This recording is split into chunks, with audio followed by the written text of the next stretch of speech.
ये जो वाटरफॉल आप देख रहे हैं ये यूरोप की वॉल्यूम के लिहाज से सबसे बड़ी वाटरफॉल है। इसका नाम है राइन वाटरफॉल जो कि स्विट्जरलैंड में है और हमारा भी प्लान बना कि इस वाटरफॉल को हम देखें। तरफ सोशल मीडिया पे धूम मची है राइन वाटरफॉल की, सबसे सुना भी था कि बहुत ही खूबसूरत है। हमें एक लकीली दिन मिल गया, बहुत ही खूबसूरत और सनी डे मिल गया, क्योंकि बेबी के लिहाज से जब भी हमने प्लान करना होता है हमें सनी डे चाहिए होता है।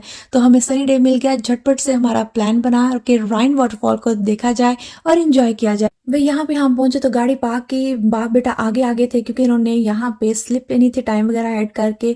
तो यहाँ पे हम वाटरफॉल पे पहुंचे और इतने खूबसूरत मनाजिर जिसको मैं अपने लफ्जों में बयान ही नहीं कर सकती।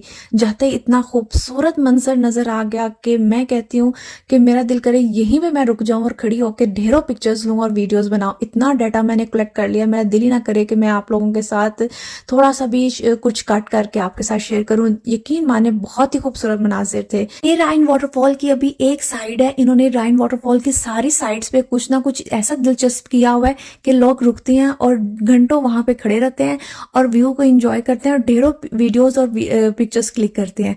खैर अभी हमने एक साइड के व्यू को एंजॉय किया, ये सारा एक साइड के व्यूज हैं और अभी मैंने आपको आगे आगे जाएंगे तो देखेंगे कि इतने खूबसूरत मनाजिर हैं, इतना प्यारे वो व्यूज हैं कि आप बार बार इस वीडियो को रिपीट कर करके देखेंगे, बैक कर करके उन व्यूज को देखेंगे। खैर हम एक साइड से निकले, दूसरी साइड पे आना आए, वहां पे स्टेयर्स थी, हमारे पास थी किंडरवागन। इस रूट का ये सारा हम लोग चल के नीचे आए थे, हमें एलिवेटर का पता नहीं था। फर्स्ट टाइम हम लोग वहां गए थे, यहाँ पे एलिवेटर भी था कि एलिवेटर के साथ जिनके पास किंडरवागन हो या जो कि डिसेबल हो, जिनके पास व्हील चेयर्स वगैरह हो, तो आप उन एलिवेटर्स का यूज करके भी इस साइड पे आ सकते हैं। ये मेन वो एरिया है जहाँ पे ज्यादा टूरिस्ट थे और यहाँ पे बोट्स वगैरह भी थी और पिकनिक पॉइंट्स वगैरह भी थे, प्ले एरियाज भी थे, आप आगे देखेंगे। और यहाँ पे ऐसे शॉप्स भी थी जहाँ पे आपको फास्ट फूड भी मिल रहा था, ड्रिंक्स भी मिल रही थी, कॉफी वगैरह, जो भी चीज़ आपको अपनी नीड के अकॉर्डिंग चाहिए आपको सब मिलेगा यहाँ पे। फ्राइज वगैरह भी थे, कोल्ड ड्रिंक्स भी थी, ये प्ले एरिया भी उन्होंने बनाया था।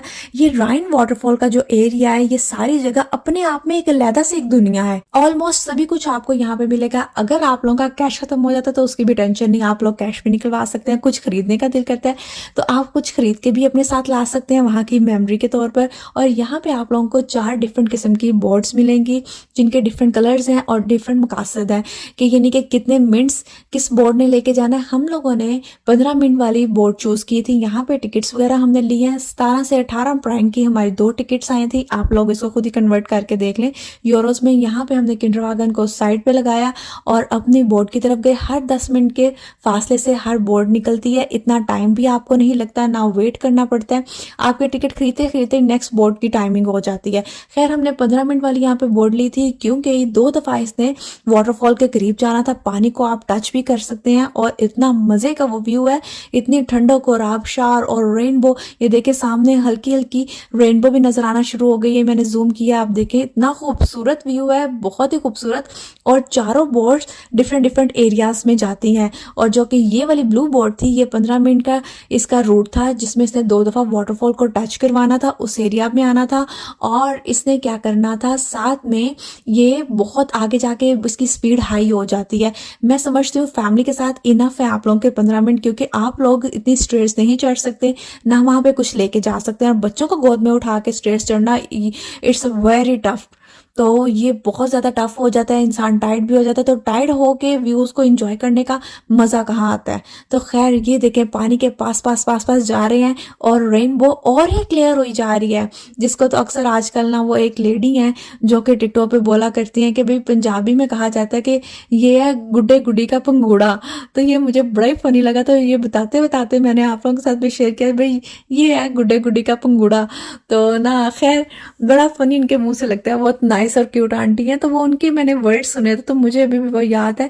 तो खैर ये एक राउंड कंप्लीट हुआ। अब अभी हम लोग यहाँ पे बिल्डिंग्स की साइड पे आ रहे हैं, दोबारा से अभी हम लोग दूसरे साइड के वाटरफॉल की तरफ जा रहे हैं। ये वाटरफॉल तो बहुत ही ज्यादा हमारी बोर्ड के करीब था ना कि हम पानी को भी टच कर रहे थे। खैर मैंने भी हाथ लगाया पानी को, शानू ने ज्यादा देर तक पानी को हाथ लगाया और इतना ठंडा पानी जैसे बर्फ की तरह होता है, इतनी ठंडक थी इसमें।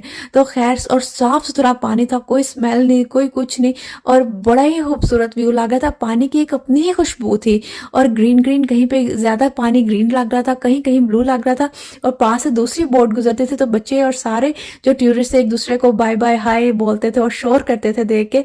और खैर बड़ा ही मजा आया, बड़े ही खूबसूरत ये व्यूज थे। और जो कोई स्विट्जरलैंड में जाए इसको जरूर विजिट करे और एक बोट का राउंड तो जरूर ले।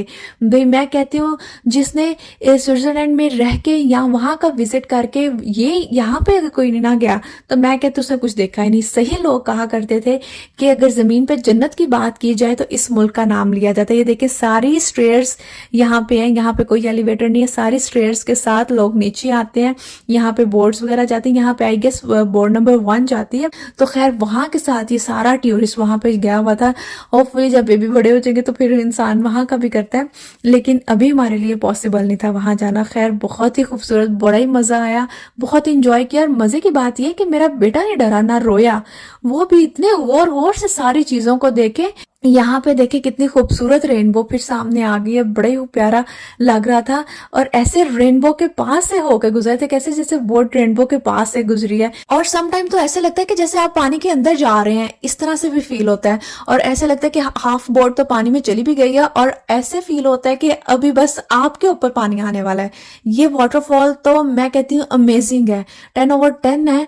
जिसको भी जाना है इस एरिया में तो वाटरफॉल को विजिट जरूर करे। इस मुल्क में वाटरफॉल को विजिट किए बगैर वापस कोई ना आए भाई। तो खैर हर साल हजारों की तादाद में लोग आते हैं और इस वाटरफॉल को देखते हैं। और यहाँ पे ये हमारा राउंड 2 भी कंप्लीट होता है वाटरफॉल के करीब जाने वाला। और यहाँ पे हम वापस जा रहे थे और बहुत ज़्यादा टूरिस्ट थे जो कि बहुत खुश हो रहे थे, एक दूसरे की बोट को देख के हेलो हाय कर रहे थे और शोर करते थे जब भी कोई पास से गुजरता था। तो खैर अब हम यहाँ पे आ गए और काफ़ी थक गए थे। एंजॉय करने के बाद दिल कर रहा था कि कुछ खाएं। यहाँ पे हमने मोमोज लिए जिसको मैं 0 मार्क्स देती हूँ, बहुत ही टेस्टलेस मोमोज से पैसे ज़ाया किए। खैर 14 के 16 प्राइम के हमने सिर्फ 4 मोमोज लिए। खैर मज़ा तो कोई नहीं आया, पैसों की खैर बात नहीं होती, अगर मज़ा आ जाए तो आपको पैसे लगे हुए भी बुरे नहीं लगते। उसके बाद हमने सोचा कि आइसक्रीम को एंजॉय करते हैं, आइसक्रीम ट्राई करते हैं कि कैसी है। आइसक्रीम को मैंने 10/10 मार्क्स दिए। हम दोनों को आइसक्रीम बहुत पसंद आई और ये एक एक स्कूप है जो कि फुली लोडेड था। मैं कहती हूँ एक स्कूप भी पर पर्सन इनफ था। खैर ये थी भी रिजनेबल, 4 प्रैंक की एक स्कूप था। तो खैर मज़ा आया, बड़ा इंजॉय किया। और यहाँ पे ट्रेन थी जो कि पूरे एरिया का राउंड लगवाती थी, जो कि वॉक नहीं था करना मांगते तो वो आप ट्रेन के साथ भी आप इस एरिया को देख सकते थे। ये दूसरी साइड का वाटरफॉल का एक छोटा सा क्यूट सा उन्होंने एरिया बनाया हुआ था, वो भी हमने खैर देखा। तो जी अभी हमें पता चल चुका था कि एलिवेटर की भी सहूलत है, तो हमने सोचा कि फटाफट एलिवेटर की सहूलत लेकर हम अपनी पार्किंग में पहुंच जाए। ये देखिए जी इतनी हाइट पे हम लोग आ गए थे एलिवेटर के साथ, और इतनी हाइट से ही हम लोग नीचे गए थे वॉक करते हुए। ये भी आप हिसाब लगाएं, यहाँ पे हमने 6.5 प्रैंक हमने पे किए। खैर बाद में स्कैनिंग किए, स्कैन करके हम लोग बाहर निकले और सारे व्यूज को डिस्कस करते हुए हमारा तो सफर वापसी का बहुत अच्छा गुजरा। लेकिन थकावट भी हो चुकी थी, बेबी भी नढाल था, बेबी भी सो चुका था, और यहाँ पे हम अपने घर आ गए। Thanks for watching.